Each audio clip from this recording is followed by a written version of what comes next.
So first tarp modification, this is the very popular and traditional A-frame shelter, and this is one of the advantages of having to carry a 10 by 10 foot square tarp. You can modify this into different types of configurations.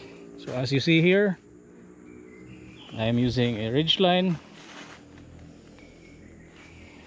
and anchor it up into two different points, and right at around hips level, that is where I installed my tarp. And this type of A-frame is configured so it can protect you from the elements that are coming from both sides of the shelter. So the only disadvantage is you don't have a ground sheet or some sort of floor, so you can maybe make use of a sleeping mat, sleeping pad, or another gear. Okay, so another configuration of the A-frame. So this shelter is still the same A-frame, but this time with a front canopy.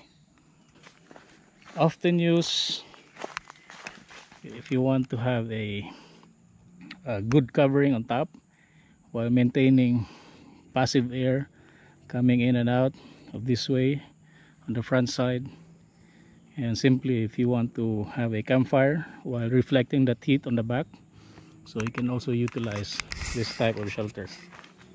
Okay, so again, just simply utilizing all of those knots we've learned earlier. This is just a lark's head tied up to a peg right here, and using the taut line hitch to create tension.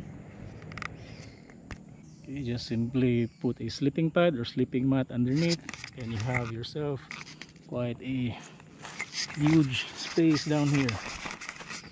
Okay, so I have plenty of room down here. I think this shelter can accommodate at least 4 or maybe 5 campers just with a single tarp. So this tarp, by the way, I had this custom made and will soon be available for pre-order. I'll just put a link down in the comment section below. Okay, so another type of tarp configuration. This is what we refer to as the Adirondack tarp configuration. Okay, just adjust your ridge line, head level or eye level, and then position your tarp diagonal, exposing this triangular shape right here, which allows you to have some type of floor underneath. And on the back side, I have also utilized this tie out point right here to extend it and tied it up somewhere. That way I am creating more space from underneath or below. Okay, one advantage is, again, if you want to have a campfire from around here while reflecting the heat and still have plenty of space on here. Okay, so this is how much space I have on here.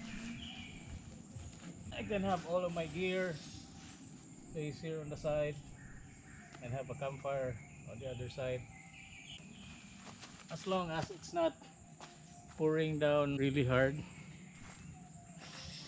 So this is the flying A-frame. Just set your ridge line really high, like over the top of you, and you'll have this plenty of space from underneath, which allows air to pass through it.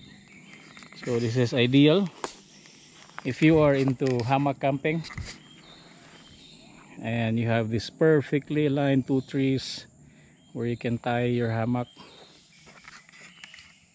and using the same configuration we did, you can also place a stick here to raise this up a little bit higher to allow in more air, and you can also do the same on the other side, so you can have a flying A-frame with a canopy here at the front.